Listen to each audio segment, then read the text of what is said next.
konferensi pers, tetapi kita naik ke live YouTube, live IG, kita mengatakan bahwa sahabat semua, Anda diizinkan untuk upload atau ambil semua informasi tadi, naikkan ke YouTube channel Anda atau ke sosial media Anda. Kalau Anda mendapatkan AdSense, Anda mendapatkan benefit iklan, apapun ambil 100%. Tapi mohon jangan menggunakan nama yang menjadi trademark dari Bosman seperti nama Bosman, Mardigu, Wowi, Sontoloyo, dan lain sebagainya. Anda semua mengerti. Lalu kita melakukan hal yang seperti rutin kita lakukan. Kita memberikan pelajaran-pelajaran yang mungkin lebih spesifik. Kita memberikan julukan kepada orang-orang yang setuju dengan prinsip kita dengan nama New Mind. Sekarang pertanyaan, New Mind itu apa? New Mind adalah yang mereka mempunyai pemahaman terhadap New Economic Model. New Economic Model. Kita adalah kaum secara ekonomi tidak lagi berkiblat pada Adam Smith dan Keynesian. Kita menyebut diri kita adalah post-Keynesian atau Keynesian yang sudah kita lewati. Dan mazhab kita ini dipakai oleh Michael Hudson atau Hudsonian. Michael Hudson dengan Hudson Institute-nya tahun 1971 menyarankan pemerintahan Nixon untuk melepas jaminan emas dalam memprinting dolar. Kemudian menggunakan petroleum untuk printing money sebagai underlying dolar dan hutang negara-negara lain untuk printing dolar. Sejak tahun 1971 Amerika awal menjadi negara superpower dan terus mengontrol dunia dengan energi dan currency. Kemudian Michael Hudson ngajar di Peking University tahun 1989. Partai Komunis Cina mengadopsi Hudsonian atau post-Keynesian sebagai platform ekonomi dalam negerinya. Dan dua negara tersebut sukses dalam 20 tahun dari 89 ke 2008, di mana adalah Olimpiade Beijing waktu itu. Dunia tercengang dalam 20 tahun saja. China atau Tiongkok sudah menjadi negara sangat besar atau superpower. Dan dua negara tadi, Amerika dan Tiongkok, menggunakan New Economic Model berbasis ajaran dari Michael Hudson yang saat ini yang terkenal adalah muridnya namanya Stephanie Kelton. Dan itulah orang-orang yang kalau nanti 2024 kita mendapatkan kepercayaan, mungkin penasihat ekonomi kita adalah Michael Hudson dan Stephanie Kelton yang akan membawa Indonesia menjadi punya model baru, New Economic Model, di mana kita mungkin negara kita tidak ada interest atau bunga lagi, pajak turun gitu ya, berbeda dengan sekarang yang pajaknya naik. Hal ini adalah karena kita New Economic Model. Jadi New Economic Model kita menyebut diri kita sebagai New Mind. Kemudian New Mind memahami apa yang namanya geopolitik.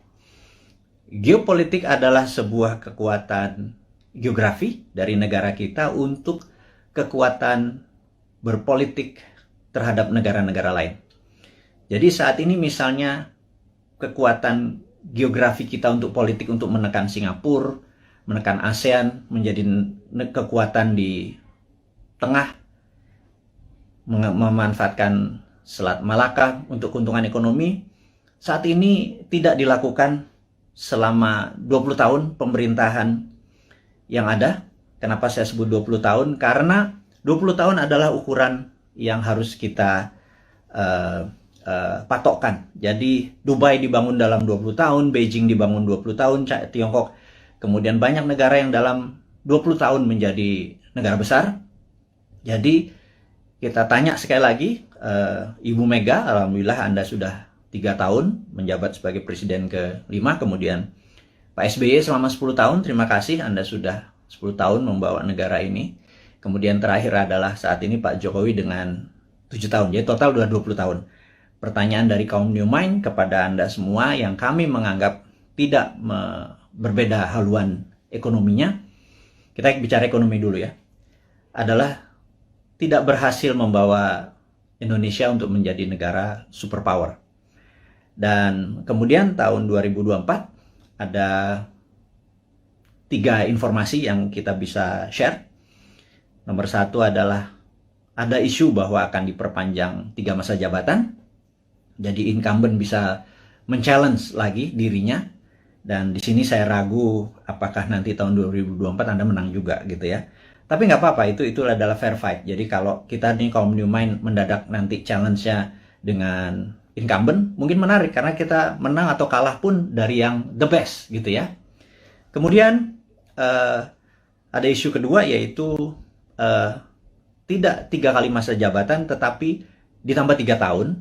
Seperti halnya waktu itu FDR, Franklin Delano Roosevelt, karena Perang Dunia Kedua terjadi di Amerika, dia harus memperpanjang jadi 4 kali. Jadi satu-satunya presiden yang 4 kali masa jabatan dikarenakan di-extend jabatannya. Jadi minta di-extend 3 tahun karena mungkin tahun 2020, 2021, 2022 masa pandemi ini tidak perform, jadi minta jabatan 3 tahun.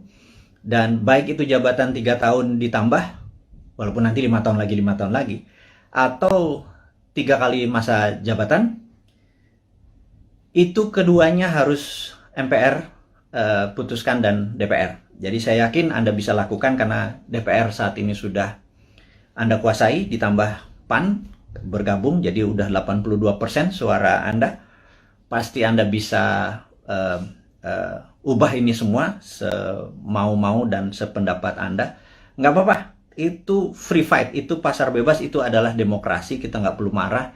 Selama ini adalah kemufakatan dari beberapa pejabat di atas sana. Jadi, selama kita bisa bertanding nanti di 2024, ya kita nggak apa-apa juga. Mau itu 3 kali masa jabatan, tapi ya kalau diperpanjang 3 tahun itu berbeda gitu ya. Kita akan bertemu di 2027 gitu ya. Nah, dengan masuknya PAN, kayaknya konstelasi politik bergeser.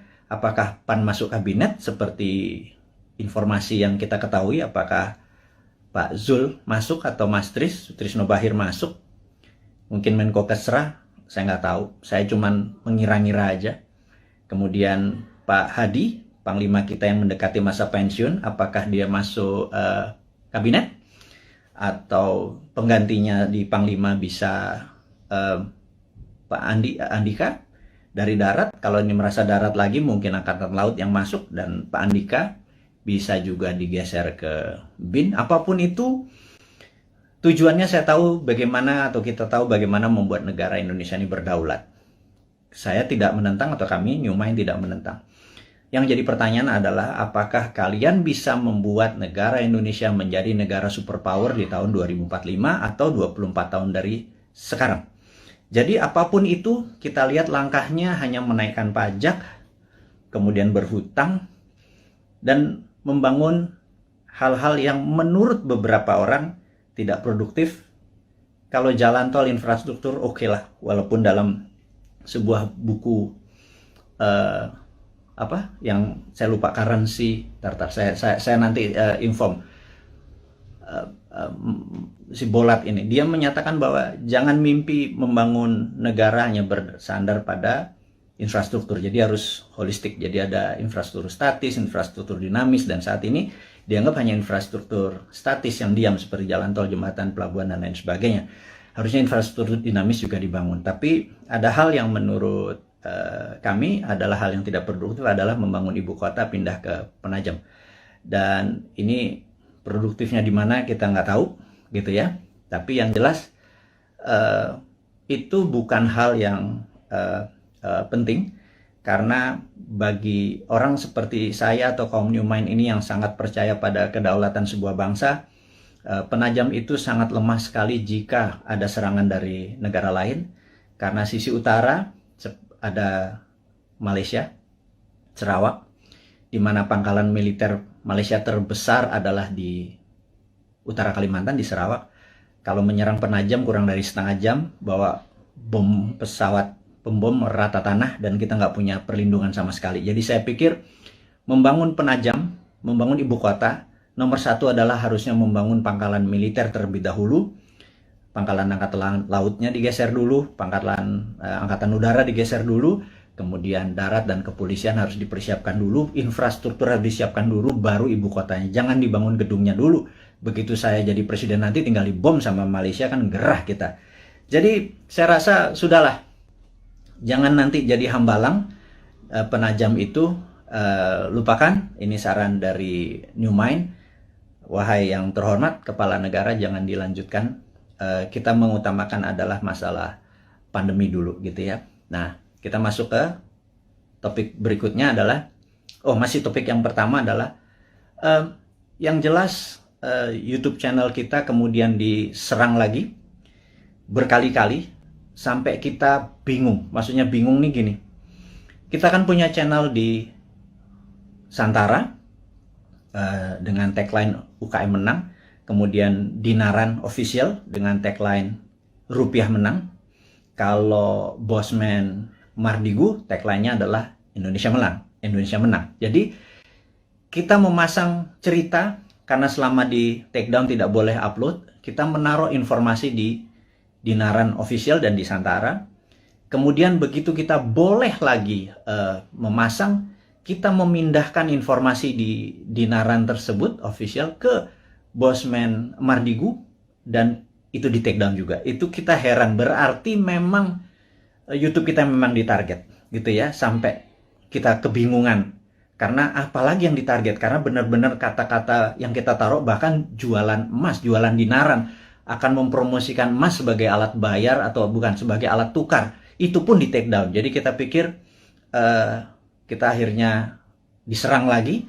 Kali ini menarik, katanya kita melanggar konsensus WHO. Kita ngecek langsung video mana yang melanggar konsensus WHO. Ternyata di salah satu video, nggak di salah satu, ada 5 video kita tentang BPOM dan vaksin dan COVID. Di situ kita terang-terangan mengatakan kita mendukung vaksinasi, tetapi kita lebih mendukung terapi imunitas. Alias, mereka dites titernya dulu, di mana kalau titernya 150 ke atas atau 200 ke atas, tidak usah vaksin karena antibodinya tinggi.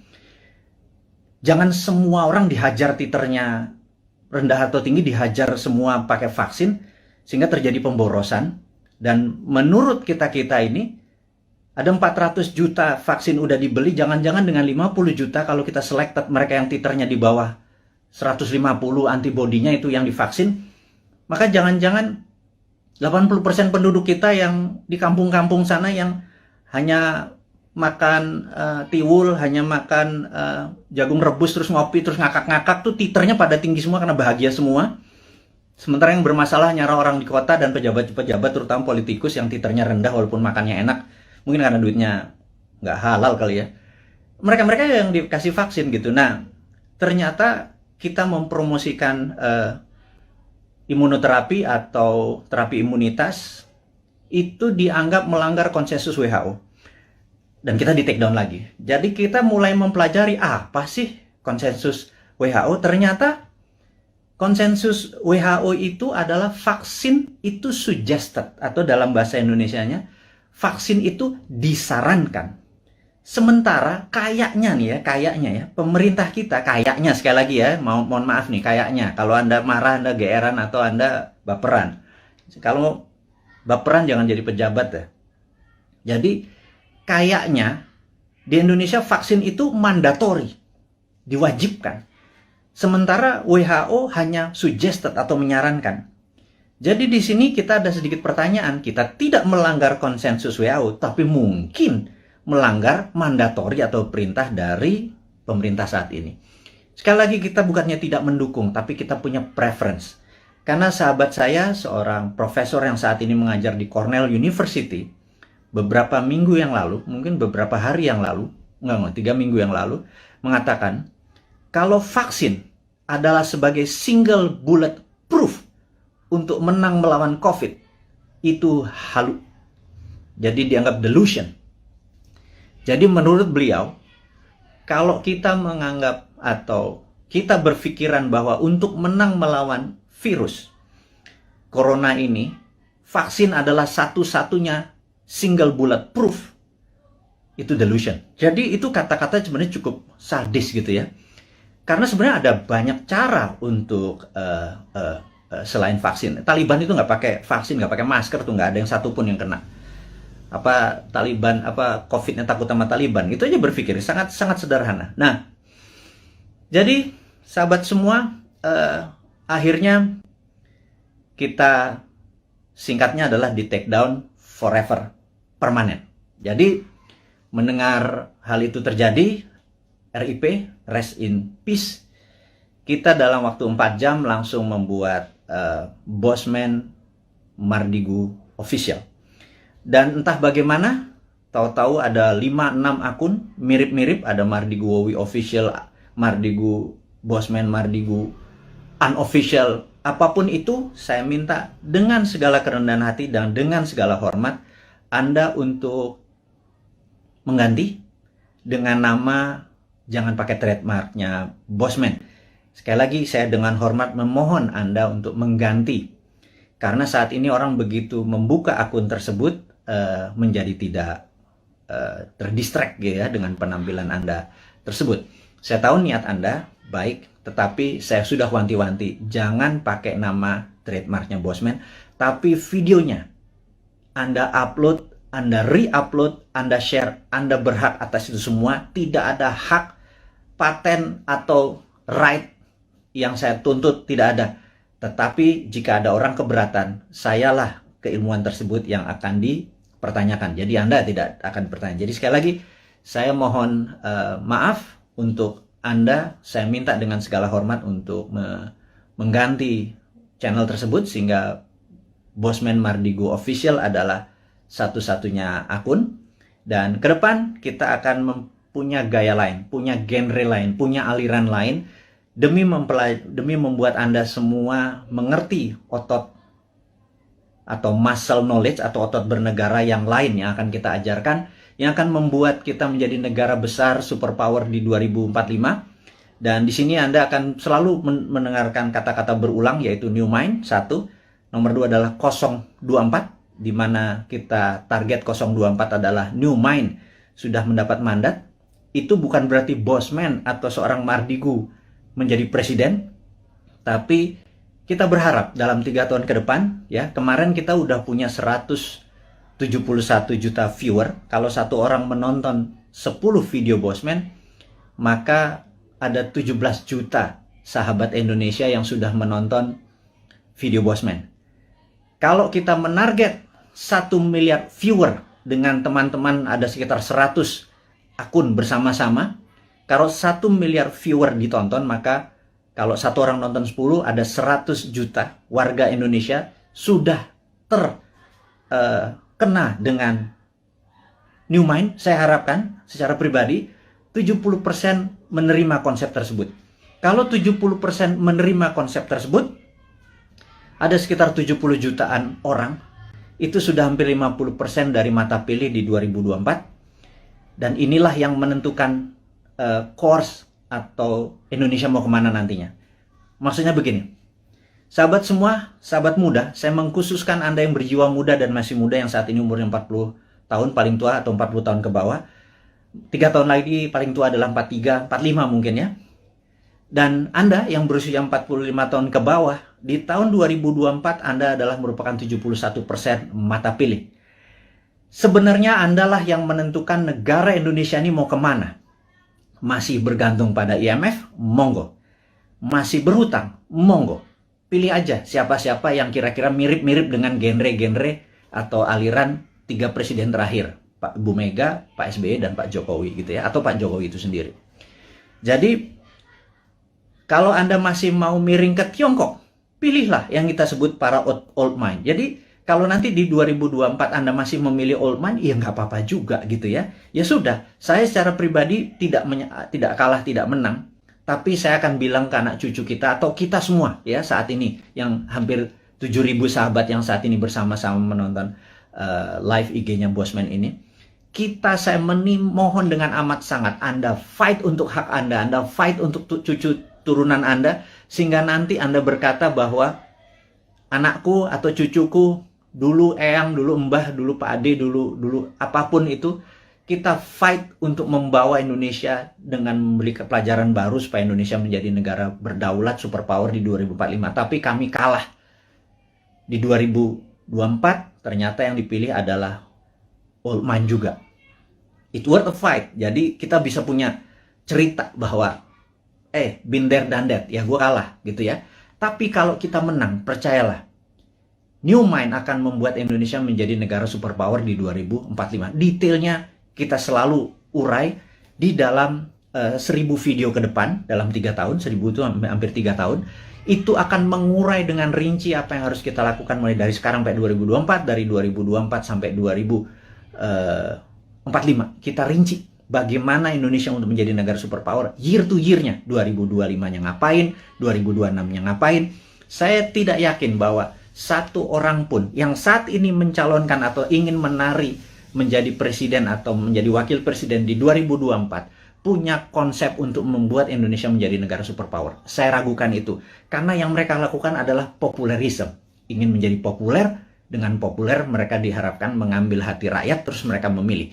Yakin kita nanti begitu dia jadi, dia bingung mau diapain negara ini gitu ya.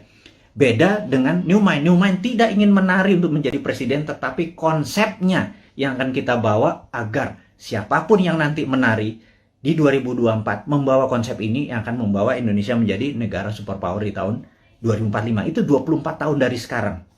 Jadi kita harus bersiap-siap menuju ke tahun 2045, dan kalau kita mundur 2029 atau 2034 telat kita ya, sekali lagi.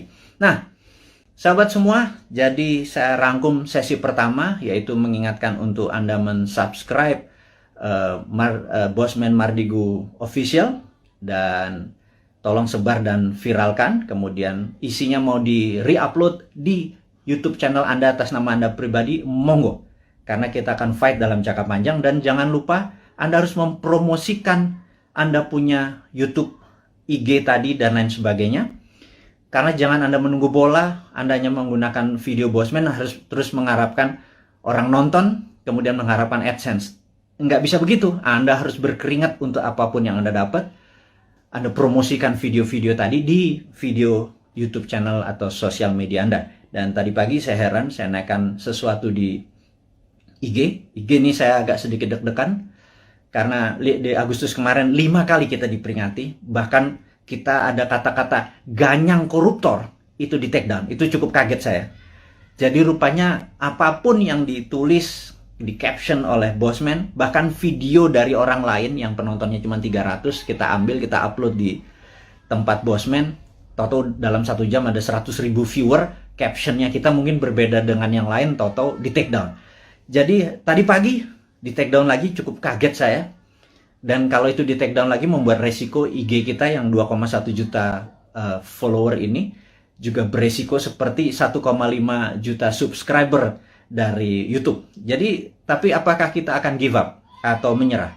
Sahabat semua, perjuangan kita tidak akan pernah menyerah walaupun kita mulai dari nol lagi, tetapi ilmu-ilmu kita dan ini pelajaran-pelajaran kita akan terus berikan. Kita tidak melawan, tetapi kita akan bekerja dengan dengan semangat kaum New Mind. New Mind itu nggak ada matinya. Die hard New Mind itu nggak ada matinya. Nah, sahabat semua, kita akan membicarakan topik baru yang namanya long COVID. Jadi sahabat semua, Anda tahu bahwa saya terpapar di bulan November tahun lalu. Kemudian 9 hari saya di rumah sakit. Kemudian pulang. Muscle saya bisa dikatakan shrinking atau mengecil hampir 10-20%. Sehingga sejak bulan Januari saya ada personal trainer hanya untuk membuat muscle saya bergerak. Jadi Anda akan lihat ini saya agak kurus, muka saya agak tirus dan lain sebagainya. Karena muscle saya hilang, asam amino saya seakan-akan dimakan oleh COVID tadi. Dan di sini ada hal yang baru, ternyata saya mengalami apa yang namanya long COVID. Dan alhamdulillah saat ini sedang mengalami terapi dengan stem cell dan growth factor. Ini yang saya akan menceritakan sedikit. Apa itu long COVID? Gitu ya. Jadi sahabat semua, kalau ada pencuri masuk ke sebuah rumah, pencuri itu ingin mencari emas, uang, ATM, kunci mobil, dia bongkar lemari, dia bongkar kulkas, dia bolak-balik sofa, dia apapun dalam rumah itu berantakan. Dan ketika keluar dari rumah tersebut, ada polisi yang menembak mati. Matilah pencuri tersebut. Tetapi rumah yang tadi dia masuki sudah berantakan. Itu dikatakan badai sitokin. Dan badai sitokin ini memakan waktu untuk penyembuhannya. Karena itu, efek ini disebut atau dinamakan long COVID. Sayangnya ini belum dipromosikan dengan detail dan banyak tentang long COVID. Maka dengan segala kerendahan hati, Bosman adalah orang yang awal-awal menceritakan tentang long COVID. Jadi ada yang efeknya setelah 3-4 bulan, mereka mendapatkan rambutnya rontok. Atau lelo, agak lupa terus lemot otaknya. Ini kok gue ke lantai 2 mau ngapain ya gitu ya. Kemudian ada yang gulanya, yang biasanya normal 100, toto menjadi 300. Atau asam uratnya naik, atau setiap malam berdebar-debar gitu ya. Sahabat semua, ada 4 juta saudara kita terpapar COVID dan menjadi penyintas, sudah sembuh dari COVID-nya.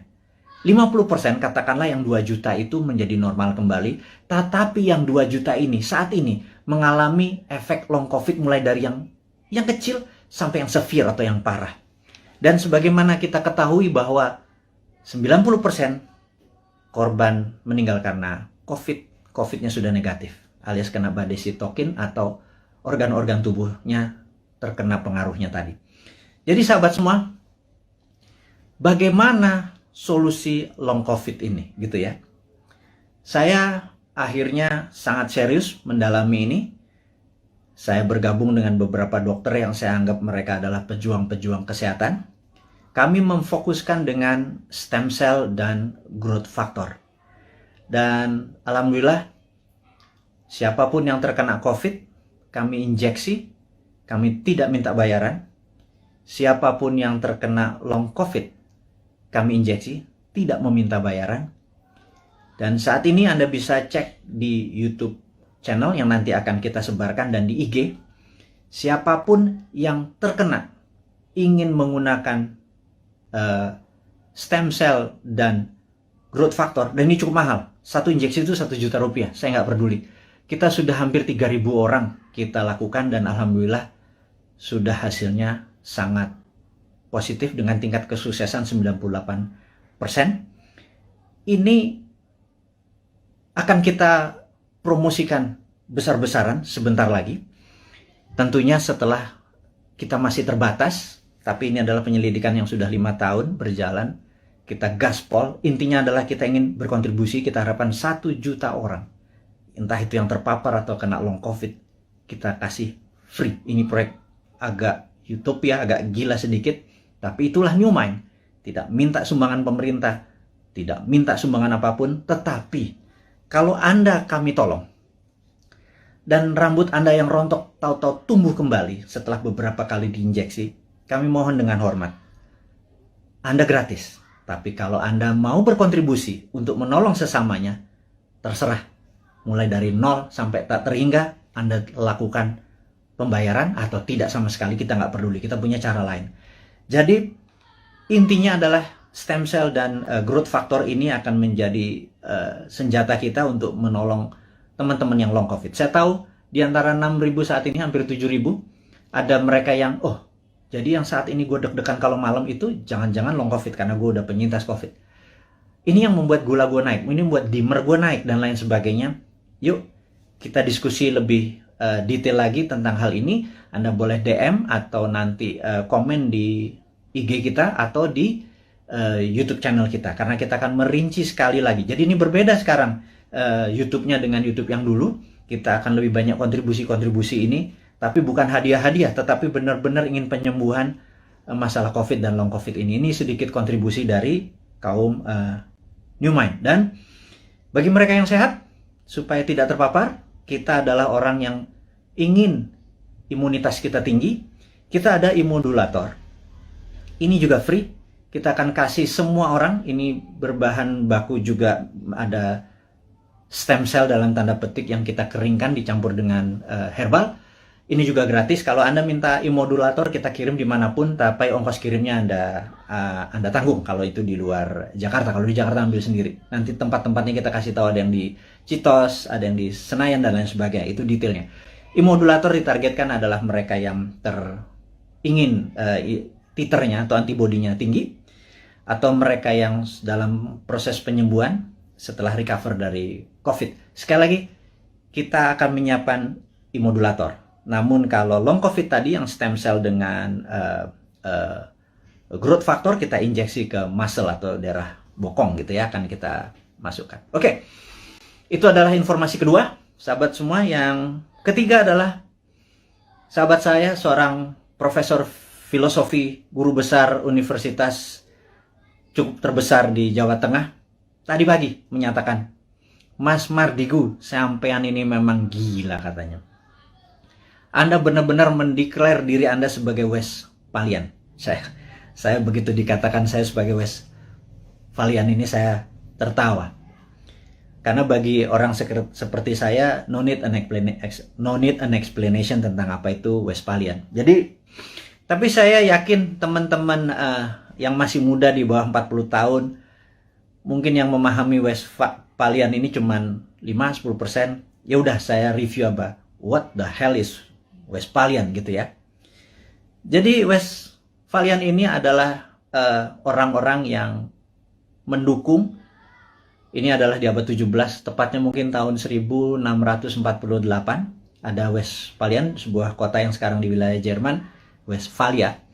Itu mengadakan treaty, perjanjian antara kaum monarki dengan nasionalis. Jadi disitulah masa keemasan awal kaum nasionalis yang nanti melahirkan demokrasi, dan masa suram dari kerajaan atau monarki. Dan sejak saat itu negara-negara Eropa perlahan-lahan monarkinya makin turun dan berakhir di Perang Dunia Pertama. Negara-negara menjadi nasionalis atau disebut nation state. Nation adalah negara, state adalah bangsa. Jadi negara bangsa adalah pemahaman Westphalian. Kemudian di Perang Dunia Pertama, Westphalian menguasai 80% dunia, monarkinya nggak sampai 20%. Kemudian di 1945 Perang Dunia Kedua ada 100 negara lahir dan semua adalah Westphalian, sehingga monarki menjadi mengecil. Tapi orang-orang monark ini melakukan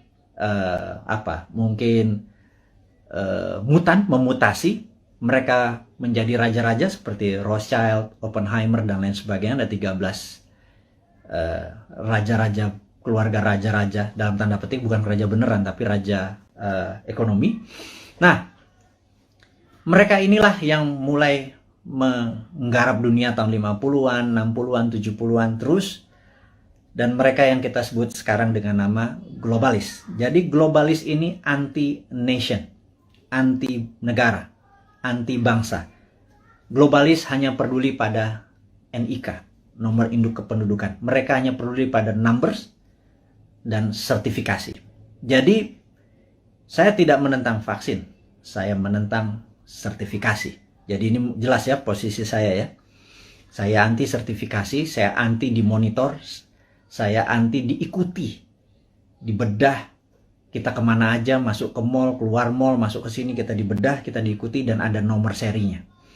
Itu adalah cita-cita globalis dari dulu. Kita sebagai kaum Westphalian yang nasionalis patriotik, kita menganggap bahwa mereka adalah common enemy atau musuh bersamanya. Dan globalis ini di belakang Tiongkok dan di belakang Amerika dan negara-negara lemah.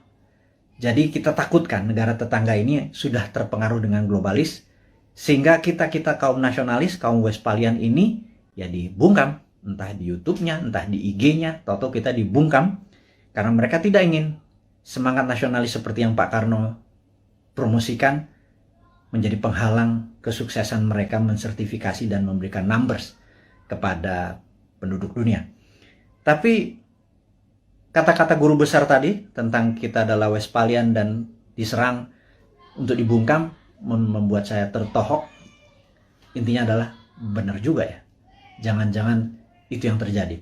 Tapi apapun itu, kedepannya kita akan terus memberikan informasi kepada sahabat semua dimanapun Anda berada dengan ilmu-ilmu kekinian yang tujuannya adalah Anda di tahun 2024 yang 71% ini, saya minta dengan hormat menentukan apakah Anda mau membuat Indonesia menjadi negara superpower di tahun 2045 atau Anda tetap ingin Indonesia menjadi negara mediocre seperti saat ini di tengah-tengah dan di trap kena debt trap.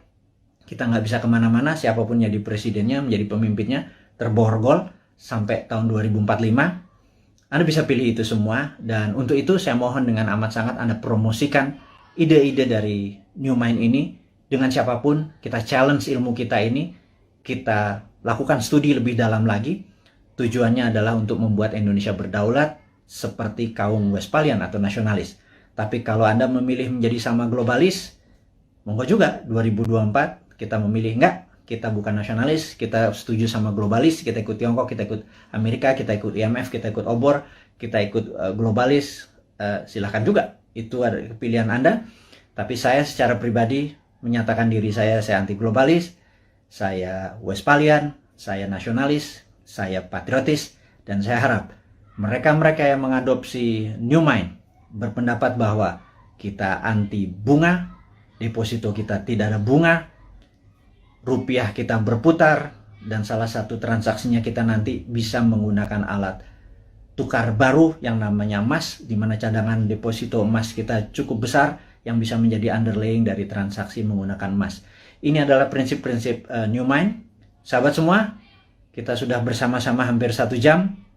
Ada 3 topik hari ini yang kita diskusikan. Saya harap video ini bisa Anda tonton sekali lagi untuk memahami maksud-maksud kita ke depan. Kita tidak anti vaksin, kita anti sertifikasi, kita dukung pemerintah dengan vaksinasi, kita dukung dengan strategi menyelesaikan masalah long COVID dan COVID dengan saat ini kita menggunakan stem cell dan growth factor, dan itu sifatnya free. Kita dukung, jadi kita menganggap bahwa vaksin sebagai single bullet proof itu harus ada solusi lain, jangan satu-satunya vaksin, yaitu kita menggunakan solusi dengan stem cell dan growth factor. Yang kedua, kita mengingatkan ada yang namanya long COVID. Long COVID adalah efek setelah terpapar COVID yang saat ini kita duga ada 2 juta sahabat kita, mulai yang terkena dari yang paling ringan hingga yang paling berat.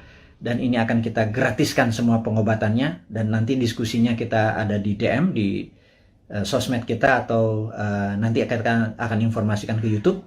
Terus subscribe YouTube kita, perbanyak YouTube kita, informasinya semua ada di sana. YouTube kita akan menjadi baru, sosmed kita akan menjadi baru, dengan tujuan untuk menjadikan Indonesia baru. Akhirul kalam, saya ucapkan terima kasih atas perhatiannya, mohon maaf lahir batin. Wassalamualaikum warahmatullahi wabarakatuh.